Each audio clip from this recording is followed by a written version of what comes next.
各位朋友，解放军是先打南海呢，还是先打台海呢？这是个问题啊，因为前几年的时候，我有一个建议啊，我的老粉丝都知道，几年前我就提出建议呢，中国解放军呢在南海先打菲律宾，然后呢，美国、日本如果敢去插手的话，顺便把美国、日本的这个舰队呢直接就解决掉了，解决掉南海。那台海也就自动的解决了。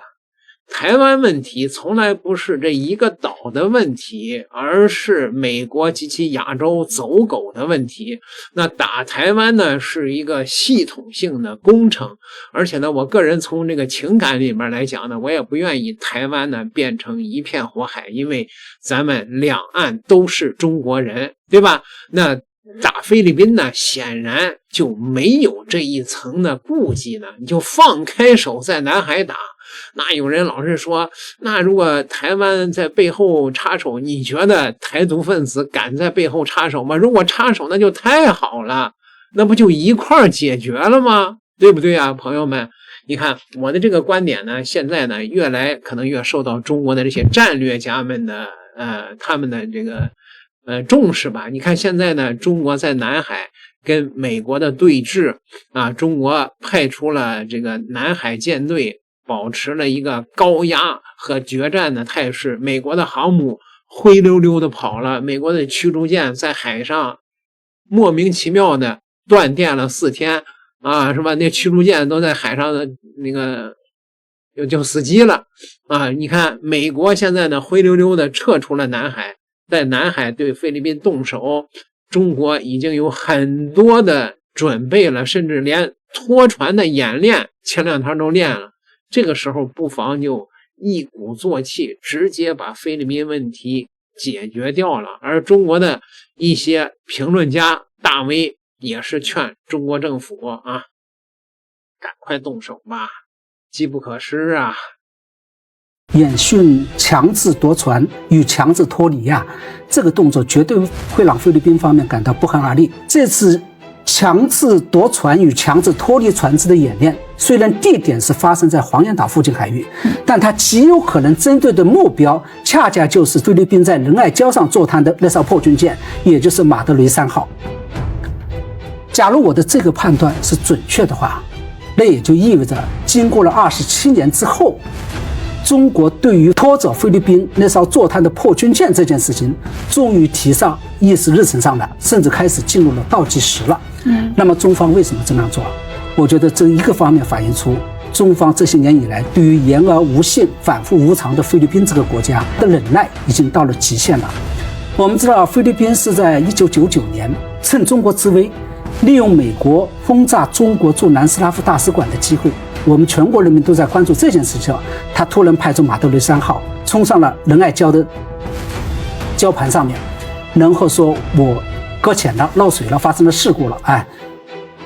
赖着就不走了。而且当时他向我们做出过承诺的，就是几天之后我们把这个船修好了以后，我们把它给拖走了。但是这一做就做了27年了，特别无赖。对，那么这对于中方来讲，就是我们终于认识到了，菲律宾实际上是由一群言而无信的政客在管理着一个言而无信的政府，带领着一支言而无信的军队。那么第二个，我们知道菲律宾曾经向中国做出反复的承诺，就是我们只会对仁爱礁上这艘坐滩的军舰进行基本生活物资的补给。然而这27年以来，他就在不断的偷偷的把建筑材料运到这艘船上去，对这艘船进行了反复的加固。我看这张图片他们在这艘坐滩的破军舰上，甚至开始设置了太阳板的发电装置。实际上，在某种程度，他们已经把它打造成了一个海上的度假别墅了。所以，当前的形势对于中国来讲，已经到了当断不断、必留祸患的这么一种地步了。有个媒体人叫唐湘龙，相信大家也都知道他啊。那么唐湘龙呢，每个月呢跟我有一次的机会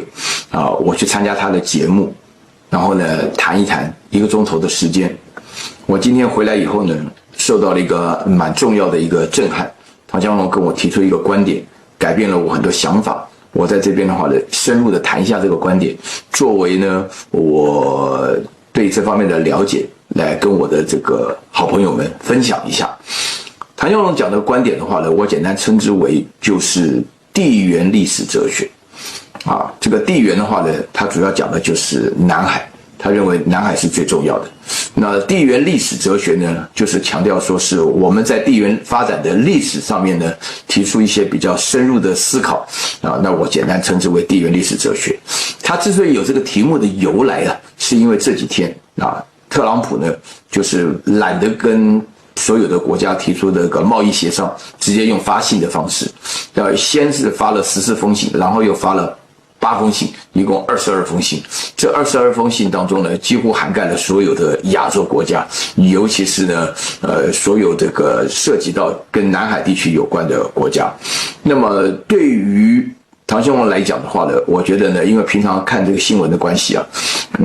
它比较敏感我觉得呢，目前为止呢，比较敏感的海域呢，有东海，那当然是中日之间的；有台海，那是两岸之间的；那有南海的话呢，涉及到越南、菲律宾。但是唐湘龙今天呢，在谈论的时候呢，他提出了一个比较特殊的一个观点。他这个观点呢，打通了我3方面的认知。第一个的话呢，我平常呢有一些幻想，认为呢，美国的特朗普这么坏这么笨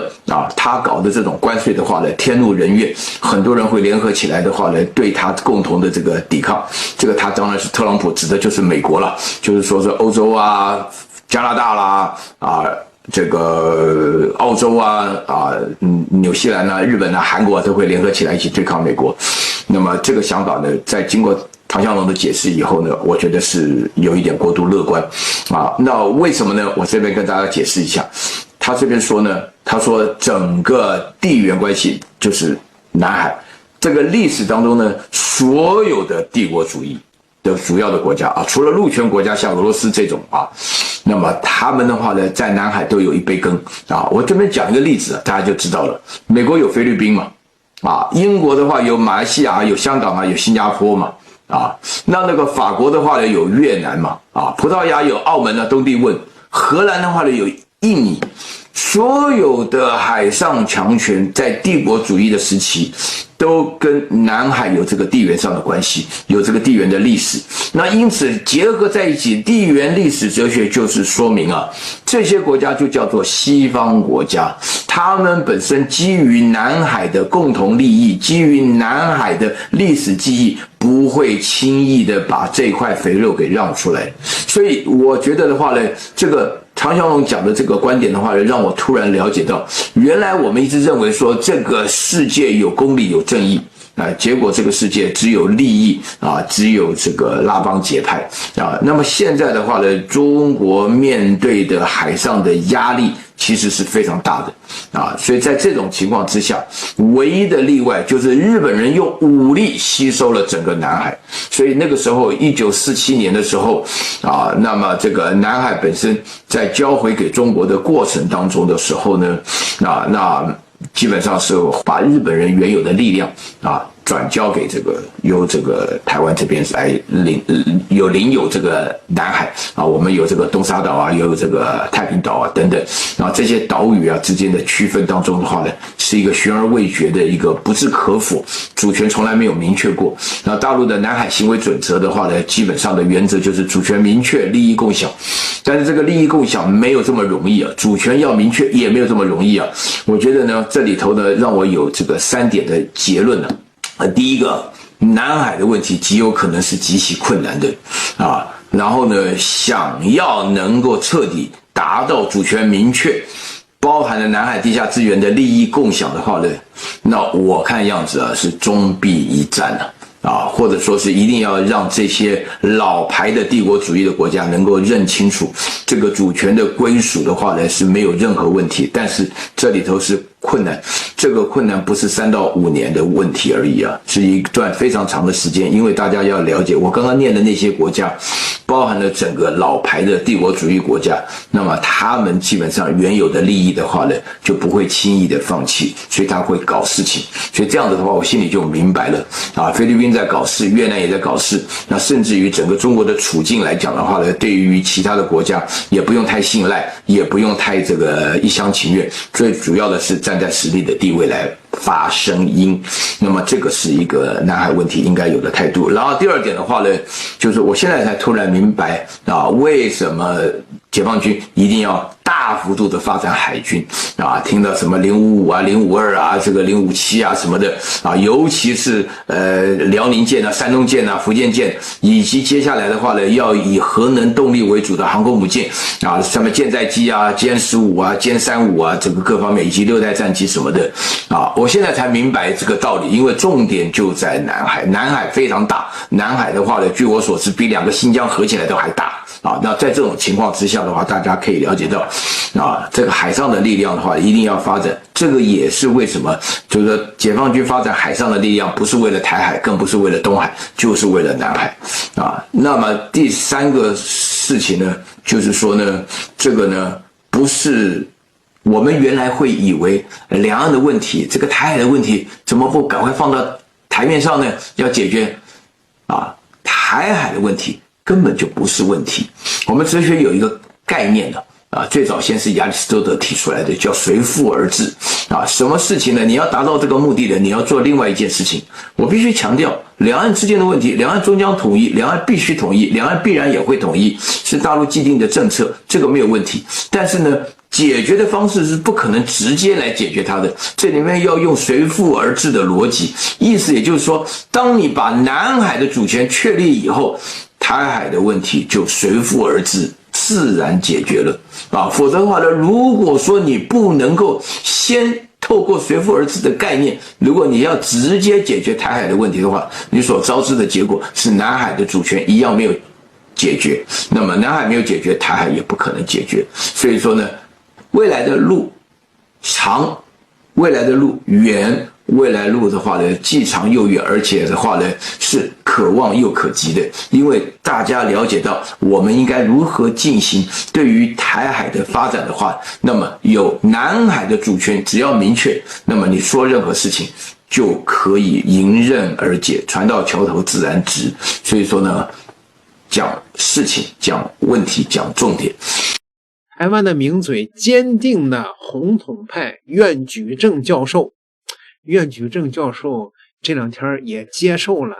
说要先解决南海问题，台海自破这个道理。因为呢，唐湘龙跟他聊完了以后，他觉得唐湘龙的观点靠谱，唐湘龙的观点跟我的观点不谋而合了。当然了，也有一些人肯定会说，那这个台湾的这帮这个甭管明毒暗毒吧，他们当然希望你别打台海，去打南海去了，是吧？他们怂恿你打南海就打南海，那先打台海。不同的人有不同的看法，但是从中国解放军目前的这个布置来看，我个人认为还是先打南海吧，已经都口袋阵都布置好了，对不对？我觉得甭管是在南海动手还是在台海动手，关键的一个词儿就是你得动手。点个订阅，咱们下集再聊。